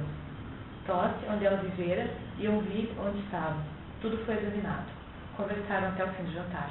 Tosse e Yonville são muito parecidas de tamanho, não tem muita diferença. Umas cidades muito pequenas, são aldeias, né? Vilages, né? São aldeias, do ponto de vista francês, lugares pequenininhos, assim, que estão mais ou menos dependentes de Rouen, que é uma cidade muito maior, né? Naquela época, né? Já era muito maior do que essas duas aí. Quer dizer, chegando no albergue, onde a carruagem nos trouxe, e dali eles iriam se instalar na casa designada, né, para o médico da cidade, e a Madame Bovary, a Emma, encontra aí esse Leon Dupuy, que é um jovem tabelião, estudante de direito, trabalhador lá naquele negócio no cartório, né, no tabelião, e entre eles começa aí a haver uma certa simpatia mútua. Emma conhece sua nova casa e acalenta alguma esperança com a mudança. Era a quarta vez que Emma ia dormir num lugar desconhecido. A primeira fora quando entraram para o convento. Com 13 anos. A segunda quando chegara a Tosse. A terceira em Vaubyessard e a quarta ali.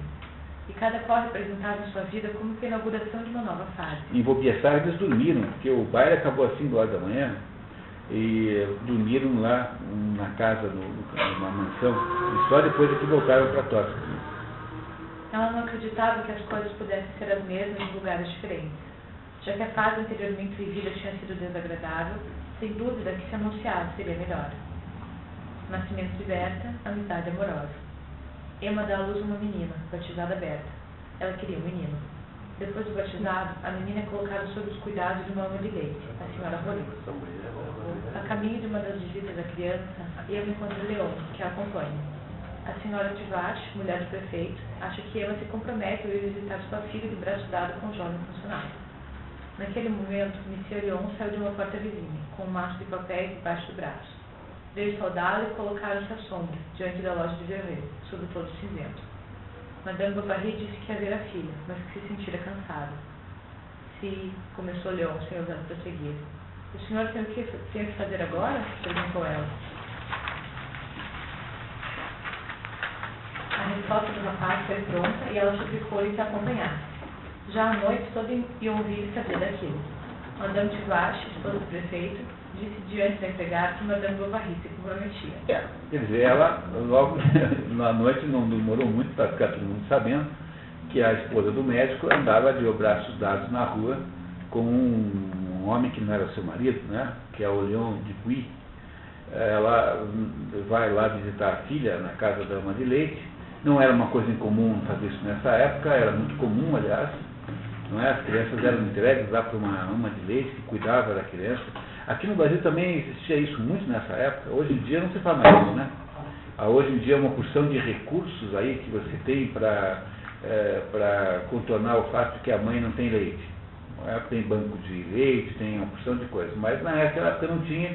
Então, algumas crianças passavam uma boa parte da sua primeira infância com uma mulher que não era própria mãe. Coisa que não deve fazer muito bem, né? Para as relações afetivas, mas era o jeito que havia de fazer assim. E ela, então, já faz uma indiscrição aqui num lugar muito pequeno, imagino que isso é muito pequeno mesmo, né? Não é muito pequeno mesmo. E a sair lá com alguém de braço dado que não é o seu marido. L'Heureux é um sujeito, é a personalidade má da história. Ele é um sujeito que tem lá uma loja de modas e novidades. Imagine um lugar pequenininho, né, numa época que os transportes são difíceis. Ele vai para Rouen ou para Paris e traz lá tecidos, roupas da moda, um último objeto lá que foi lançado e vende lá em Yonville, esse Leroy. Mas na verdade ele verdadeiramente é o agiota. Ele só tem essa loja essa cidade comercial para produzir, não é, o crédito. É como viraram esses comerciantes todos aí, que são todos agiotas um dia, e ninguém mais quer vender a geladeira, aquela geladeira. Eles querem financiar o negócio em 30 vezes. Né? E não te dão nenhum centavo de desconto para você comprar à vista. Quer dizer, eles querem, na verdade, cobrar o juro implícito. Né? Te obrigam a pagar os juros que você vai, né? Não é? Ou você paga o juro todo na frente, ou paga em 10 vezes.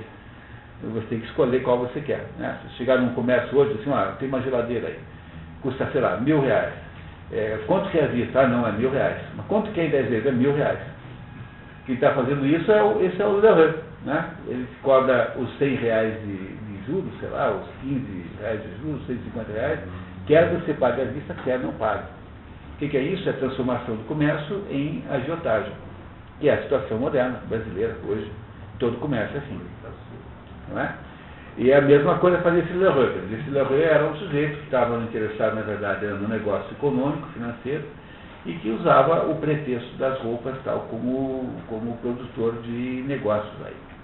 É a personagem demoníaca da história, o Leroy. Não é? Apesar de se chamar, ironicamente, Leroy, que significa o feliz, não é? O que é uma coisa muito engraçada, né? Convenhamos, né? É isso. Há sempre um pouco de ironia em tudo isso, uma fina ironia sutil de fundo. Muito sutil, muito interessante. A vida em Yonville. A vida acontece como o nosso na regularidade. Emma espera a passagem diária de Leon em frente à sua casa. Certo domingo, o farmacêutico começa a ser convidados. Jogos 31, Écarté e Dominó. Écarté não sei o que é, um jogo qualquer aí de cartas. Leon, que mora na casa do farmacêutico, e Emma folheiam juntos de Illustration. Uma revista tipo revista Manchete, revista Cruzeiro, revista Veja da época. Mais tarde começariam a trocar presentes. Assim, estabeleceu-se entre eles uma espécie de associação, um intercâmbio contínuo de livros e romances. Madame Bovary, Monsieur Bovary, pouco ciumento, não se incomodava. Vocês acham que vai dar certo essa relação entre o Leon Dupuy e a Emma Bovary? O que vocês têm? Você tem a sensação que isso vai dar errado ou que vai dar certo? Né? Isso vai acabar dando errado, né? Muito bem. O rapaz gostaria de declarar seus sentimentos a Emma, mas sua timidez o impede. Leon torturava-se, tentando descobrir um meio de declarar-se. Sempre hesitando entre o medo de desagradar e a vergonha de parecer um fraco, chorava de desânimo e de desejo. Tomava decisões enérgicas, escrevia cartas que rasgava, adiando o grande momento para outra época, em que adiava novamente. Muitas vezes punha-se a caminho, com o objetivo de arriscar tudo, mas essa resolução desvanecia-se rapidamente em presença de Emma. E quando Charles chegava, convidava-o a subir em sua charrete para irem juntos ver algum doente nos arredores, ele aceitava imediatamente, cumprimentava a madame e partia. Pois não era o marido também algo dela? O marido também não era algo dela? Ele tinha uma paixão por ela tão forte, né? Vocês não acham que esse livro é bem escrito? É uma beleza a estruturação dessa história, é uma perfeição. Uma beleza. Se alguém quer aprender a escrever um romance, é só ler esse livro 4, 5 vezes que você sai, né? Fica melhor que o Machado de Assis. Eu garanto que você vai escrever melhor que o Machado de Assis. Né? Continuamos. Emma descobre o amor e seus sofrimentos. Em fevereiro, durante um passeio nos arredores de Yonville em companhia de Homé e Leon, Emma compara a mediocridade de Charles ao charme do rapaz e dá-se conta de que está apaixonada por ele. No dia seguinte, Leroy oferece a Charles colarinhos bordados e outras bagatelas. Ela resiste à tentação de fazer dívidas e se esforça mais para ser uma dona de casa perfeita. Sua calma aparentemente esconde, na verdade, uma dolorosa luta interior entre sentimentos violentos. Amor por Leon, orgulho de permanecer virtuosa e raiva de seu marido. O que a exasperava era que Charles não parecia dar-se conta de seu sacrifício. A convicção que ele tinha de que a fazia feliz parecia a Emma um insulto imbecil, e sua tranquilidade algo pior que a ingratidão. O que mais ofendia a Emma Bovary é o fato de que o marido achava que estava dando certo, que estava fazendo bem para ela. O marido achava que estava sendo um bom marido. É isso que a ofendia, sobretudo. Por que teria ela de ser virtuosa? Não era ele, Charles, o obstáculo à felicidade, a causa de toda tristeza, como a fivela pontiaguda daquela correia que a prendia por todos os lados? Emma e o padre, a partir de Leon. Numa tarde de abril, o Ângelus celebra Emma de seus tempos no convento das Ursulinas, onde havia entrado aos 13 anos. Ângelus é uma prece que se faz à tarde, né? Antigamente, num lugar como esse, todo mundo ouvia. Né? Os sinos batiam, etc. Né? Hoje em dia... A Ave Maria das 6 horas, né? É, isso. A religião talvez poderia ajudá-la e ela vai à igreja com o objetivo de confiar seu sofrimento ao padre. Mas o diálogo entre os dois não é mais do que uma sequência de mal-entendidos grotescos que deixam Emma mais feliz do que antes. Ele se despede dela, sem que ela tenha conseguido dizer nada. Então, Madame Bovary, disse o padre finalmente, peço desculpas, mas o dever antes de tudo. Preciso dar a minha instrução de catecismo. As primeiras comunhões estão próximas. Tenho medo de não haver tempo. Assim, a partir da ascensão, eles terão mais de 1 hora de aula todas as quartas-feiras. Pobres meninos, é preciso colocá-los desde cedo nos caminhos do Senhor, como de resto ele próprio nos recomendou pela boca de seu divino filho. Passe bem, madame, meus respeitos ao senhor seu marido. Enquanto ela tenta contar alguma coisa para ele, e ele fica dando bronca, dando cascudos naqueles moleques, tem uns moleques assim, fazendo uma farra, fazendo misérias ali em volta, e o padre fica dando bronca e cascudo nos guris, e ela tenta falar com o padre. No final, quando ela desiste, ele se despede dela, ela não conseguiu falar com o padre, não conseguiu conversar com alguém, né, sobre a crise que ela vivia, né, naquele momento. Leon, por outro lado, cai na melancolia e decide partir para Paris para terminar seu curso de direito. O rapaz vai se despedir de Emma. Na noite da partida, o farmacêutico Comé anuncia que a feira agrícola, os comícios agrícolas, são exposições anuais de gado com premiação aos produtores de leite, atividade muito importante na Normandia. A Normandia, naquele ano, seria realizada em uma grande honra, uma cidadezinha de nada, vai ter a grande feira ali, é o acontecimento do ano, seguramente, nada será tão importante do que aquela feira de... Não é só de gado, viu? Também é de outros animais, enfim, é uma feira agrícola. O 12 Boulanger. Emma sofre com a partida de Leon. O dia seguinte foi, para Emma, uma jornada fúnebre. Tudo lhe parecia envolto numa atmosfera negra que flutuava confusamente no exterior das coisas. A tristeza aprofundava-se em sua alma com um livro suave, como faz o vento do inverno nos castelos abandonados. Era aquela recordação que se tem daquilo que não volta, o desânimo que toma conta da gente depois dos fatos consumados. A dor, enfim, causada pela interrupção de todo o movimento habitual, pela sensação brusca de uma vibração prolongada. Muito bem descrito, né? É a vida dela, então, agora, que só se mantinha por uma espécie de romance platônico com esse Leon, porque o romance entre esses dois é platônico. Não houve nenhum ato real de amor, né? Mas agora tem o Leon, que foi embora para Paris, num tempo que não tem e-mail, num tempo que não tem telefone. Quer dizer, ir para Paris significa desaparecer, né? Ou mandar cartas, né? Pelo menos havia essa coisa maravilhosa que foi destruída, que é a extraordinária, maravilhosa, insubstituível carta. Nada como uma carta. As cartas são o que há de luxo, o que há de charme, o que há de maravilhoso. Não tem mais, né? Substituindo essa porcaria de e-mail. Portanto, vem aquela mensagem amorosa, vem para você entre uma chamada Enlarge Your Penis e a outra passe para frente esse negócio, pelo amor de Deus. Entendeu? Pode haver maior contaminação do espírito da mensagem amorosa do que ser vizinha dessas bobagens. Né? Dá para imaginar um negócio desse? Que coisa mais terrível. Né? Ter perdido a capacidade de escrever cartas é uma das maiores perdas, digamos, que o mundo moderno imporá às pessoas aí. Cartas escritas com a própria mão, não carta datilografada não, carta com a mão. Essa é o luxo dos luxos, me parece. Bom, continuamos. A tristeza de Emma diminui lentamente, mas os maus dias de Prost recomeçam. Ela vive doente, faz fantasias, compra uma chave de beber. A fábrica atribui a tristeza de Emma leituras perniciosas e combina com chave e proibi-la de ler. Assim, ficou resolvido impedir-se Emma de ler romances. A empresa não parecia fácil. A boa senhora encarregou-se disso. Quando passasse em Rouen, iria ao livreiro, em nome de Emma, dizer que ela acessava as assinaturas. Para entender isso, nessa época os livros eram muito, muito caros. E aí uma livraria fazia uns métodos que era assim, você comprava a assinatura de tantos livros, a editora, é o conceito do Clube do Livro, esse Clube do Livro que existiu modernamente, né? Houve aí uma tentativa, Círculo do Livro, né? Círculo do Livro, que na época era o modo como se comprava livros. Os livros eram comprados assim, você ia num livreiro e fazia uma assinatura para receber 10 livros por ano. E aí o livreiro mandava vir os teus 10 livros e você os comprava obrigatoriamente. Não era como hoje em dia.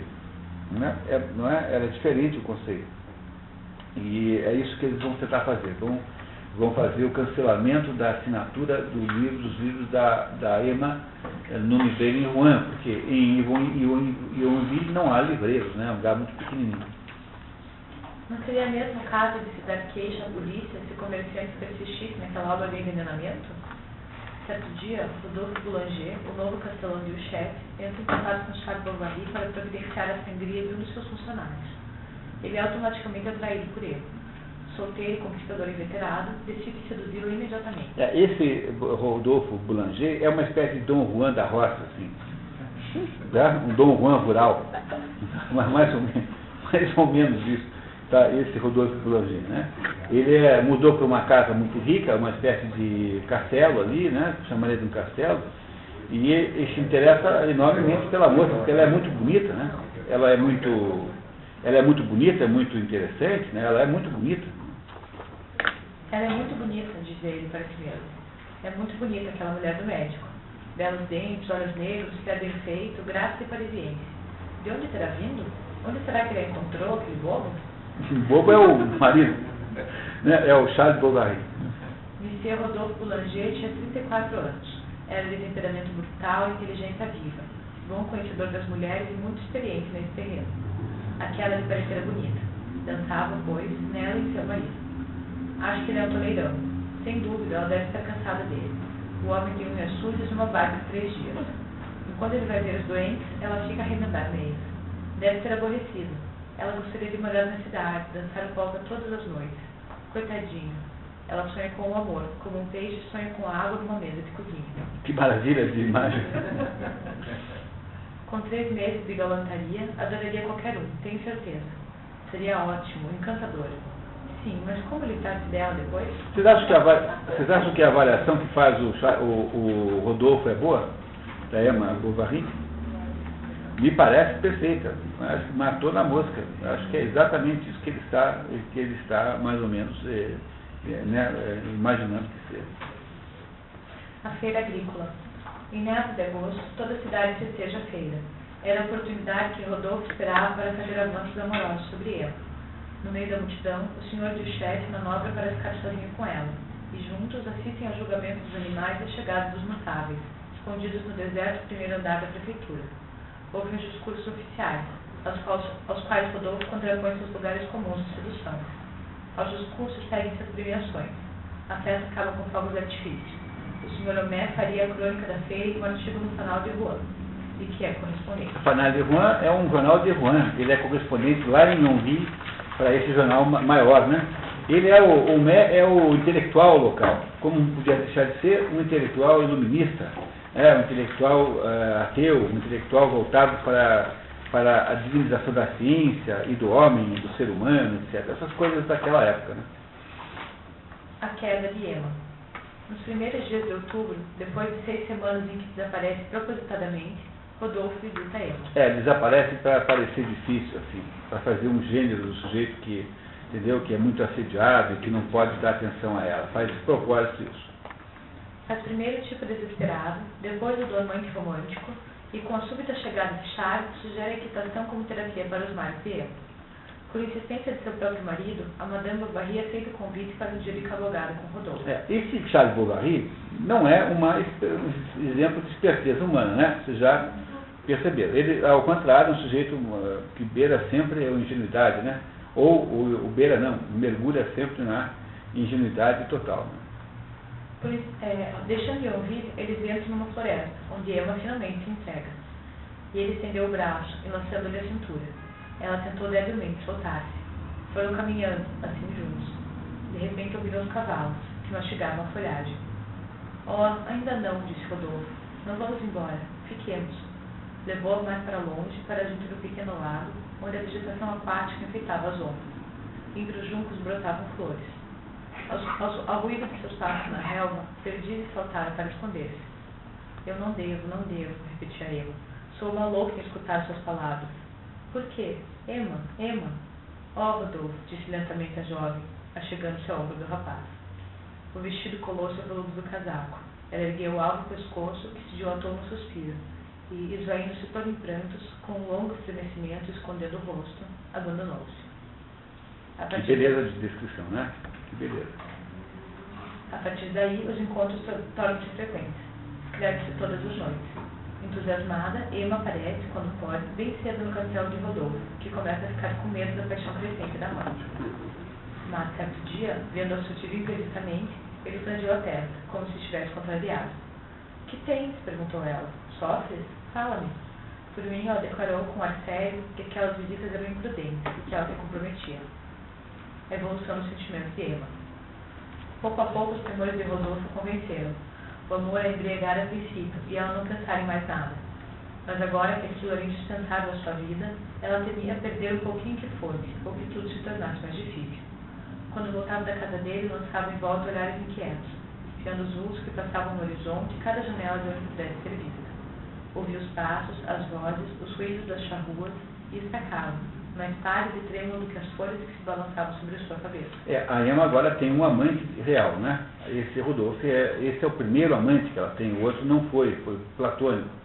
Agora ela tem um amante que é esse Rodolfo Boulanger. Não é? Muito bem. Emma também começa a temer, sobretudo quando encontra Binet na floresta, a botar-lhe uma de suas escapadas matinais. Como aquele caminho só poderia levar a Echete, ela se crê desmascarada. Os amantes mudam o local de encontro. É sob a pérgola do jardim de Emma que eles namoram durante todo o inverno. Encontram-se até dentro da casa dela, depois que Charles vai dormir. Quando a noite estava chuvosa, eles iam refugiar-se na sala de consulta, entre a despensa e a cavalaria. Ela acendia uma das velas da cozinha, que deixara escondida por detrás dos livros. À vista da biblioteca e do escritório, onde Rodolfo se instalava como em sua própria casa, excitava a satisfação dele. Ele não se continha, e fazia uma série de gracejos a respeito de Charles, embaraçando ele. Ela desejaria vê-lo mais sério e até mesmo mais dramático, como daquela vez em que pensara ouvir passos que se aproximavam. — Vem alguém, disse ela. Rodolfo soprou a vela. — Tens armas? Perguntou ele. — Para quê? — Mas para te defender, exclamou ela. — De teu marido? Ah, coitado. Rodolfo acabou a frase com um gesto significado, com um safanão do cabo dele. E ela sentiu-se orgulhosa da coragem do amante, embora sentisse no gesto uma espécie de delicadeza e grosseria que a escandalizou. Digamos, há uma certa delicadeza e grosseria nisso, mas é mais delicado e grosseiro é ter o caso com fulano, né, mais do que a atitude do outro, né? Mas vocês veem nessa altura do campeonato que o Charles Bovary não é um sujeito muito respeitado por ninguém, né? Nem pela mulher, nem pelo amante da mulher. Não tem medo do potencial, né, criminoso do amante, né, e do marido, né? Mas que, aliás, até com uma certa legitimidade moral, podia intentar alguma coisa, né? Não é isso? Bom, continuamos. Rodolfo, no entanto, cansa do romance. A própria Emma, no começo da primavera, ainda que dominada pela paixão, toma consciência dos sentimentos contraditórios que a oprimem. Ela sonha com sua infância e faz o balanço amargo de sua existência, depois de receber uma carta ingênua e amorosa de seu pai, que lhe instiga sentimentos maternais. Ela pensa em voltar ao marido. Rodolfo, naquela noite, achou-a mais séria que de costume. Isso passa, pensou ele, deve ter algum capricho. E ele faltou a 3 encontros consecutivos. Quando voltou, ela mostrou-se fria e quase desdenhosa. Ah, perde seu tempo, menina. E fingiu não notar seus suspiros melancólicos, nem o lenço com que ela enxugava os olhos. Foi então que Emma se arrependeu. Perguntou-se a si mesma por que detestava Charles e se não teria sido melhor poder amá-lo. Mas ele não oferecia muitas oportunidades para essas coisas de sentimento, e ela ficou embaraçada na veleidade de seu sacrifício até que o farmacêutico, casualmente, forneceu a ocasião. Muito bem. Agora, repare que nesse momento ela está um pouco arrependida de estar tendo essa vida extraconjugal, e agora vai acontecer um fato que aparentemente poderia representar uma recuperação do respeito dela pelo marido. Ela que não tem respeito pelo marido, né? Porque que fato é esse que acontece? Um fato bem dramático, vamos ver. A operação de Hipólite. Por sugestão de Homé e insistência de Emma, Charles aceita operar com uma técnica nova e temerária do incerto Dr. Durval o pé aleijado de Hippolyte Totin, o jovem cavalariço do Albergue Leão de Ouro, que apesar do defeito, dava-se muito bem com a dificuldade. O sujeito tinha um pé torto, mas ele tinha uma agilidade natural. Ele não, essas pessoas que têm um defeito e que aprendem a conviver com ele e vivem como se o defeito não fizesse diferença na prática, né? Charles, instado pelo farmacêutico por ela, deixou-se convencer. Encomendou em Juan o livro do Dr. Durval e todas as noites, com a cabeça entre as mãos, mergulhava na leitura. Enquanto estudava os equinos vários e valgos, isto é, a estreptocatropodia e estrefendopodia, e a estrefexopodia, ou para ser mais claro, os diferentes desvios do pé, para baixo, para dentro, para fora, além da estrefecopodia e da estrefanopodia, ou por outra, torção para baixo e redução ao alto, Monsieur Homais, com todas as razões possíveis, exortava o moço do albergue a deixar-se operar. Tu não sentirás senão uma dorzinha, com uma pequena sangria, menos que a extirpação de certos tumores. Se a Clara não fosse acadêmica de medicina, ela seria incapaz de ler esse negócio com tanta facilidade como ela conseguiu ler. Portanto, tem lá o tal do Hippolyte, que é um pobre coitado, de um menino lá que trabalha na cuida dos cavalos e que tem um pé torto, e não por isso ele está infeliz, ele consegue viver bem com aquilo, não é? E aí então o Homais inventa essa operação, porque o Homais é metido a divinizar a ciência, leu um certo doutor Durval, havia criado uma operação que consistia em cortar o tendão, como se fosse a pressão do tendão que estivesse gerando aquele aleijão. E aí esse doutor Charles Bovary vai cortar o tendão do Hippolyte, que não queria que fizessem isso no pé dele, mas depois, tanto o Homais insiste, que acaba convencendo o Hippolyte que a fazer essa operação, que ninguém tinha feito ainda, era uma operação, digamos, era apenas uma hipótese terapêutica, enfim. A operação acontece com sucesso, e Emma sente certo carinho por seu marido. Na verdade aqui não é que sente carinho, sente orgulho mesmo, ela fica orgulhosa, porque agora o marido aparecerá nos jornais, aparecerá nas revistas médicas, será um pioneiro dessa operação, etc. Segue-se grande publicidade e artigos escritos por Homais para comemorar o grande feito médico. Infelizmente, as complicações advêm rapidamente e a perna de Hippolyte gangrena em uma semana. O próprio Dr. Canevet, médico célebre de Neuchâtel, vem a ouvir para amputá-lo. A decepção é total para Emma Bovary. Para Charles, é a parte do inferno profissional. Aqui houve um erro da xilografia, é a porta do inferno, tá? Não parte, é a porta do inferno profissional. Bovary, durante todo esse tempo, não ousou afastar-se da casa. Ficou embaixo, na sala, sentado junto à lareira apagada, queixo sobre o peito, as mãos juntas, os olhos fixos. Que infelicidade, pensava ele. Que desapontamento. No entanto, tomara todas as precauções imagináveis. A fatalidade conspirara contra ele. Quem importava? Se Hippolyte viesse a morrer, seria ele seu assassino. E que desculpa daria quando os demais clientes o interrogassem? Talvez se estivesse enganado em alguma coisa. Procurava descobrir o que teria sido, e não conseguia. Mas os cirurgiões mais famosos também se enganavam. Nisso, porém, ninguém acreditaria. Iam rir dele, fazer troça. O caso espalhar-se-ia até Foz, até Neuchâtel, até Rouen, por toda parte. Quem sabe seus colegas não iriam escrever contra ele. Haveria uma polêmica, seria preciso responder nos jornais. O próprio Hippolyte poderia processá-lo. Via-se desonrado, arruinado, perdido. E sua imaginação, assaltada por uma multidão de hipóteses, vogava em meio a elas como um tonel vazio lançado ao mar, rolando sobre as ondas. Emma, à sua frente, olhava. Ela não participava da sua humilhação, mas sofria outra, que era de ter julgado que aquele homem fazia alguma coisa, como se já não tivesse, por 20 vezes, percebido sua mediocridade. Tudo nele, né? Deve ser nele, né? É tudo nele, tá? Tá errado. Tudo nele a irritava agora. Seu porte, suas roupas, o que ele não dizia, toda a sua pessoa, sua existência, enfim. Parece bom esse quadro. Veja, tudo nele a irritava agora, seu porte, suas roupas, o que ele não dizia, toda a sua pessoa, sua existência, enfim. Ela se arrependia como de um crime de sua virtude passada, e o que dela lhe restava desabava aos golpes furiosos de seu orgulho. Deleitava-se em todas as ironias perversas do adultério triunfante. A lembrança do amante lhe voltava com atrações vertiginosas, em que ela mergulhava a alma, impelida para aquela imagem por novo entusiasmo. E Charles lhe parecia tão afastado de sua vida, tão ausente para sempre, tão impossível e aniquilado como se fosse morrer e estivesse agonizante diante de seus olhos. Humilhado por ter acreditado que seu marido seria capaz de qualquer coisa que não a mediocridade, suas derradeiras veleidades de virtude desaparecem, e ela se afasta definitivamente de Charles, procurando Rodolfo com ardor e sem constrangimento morais. Ok?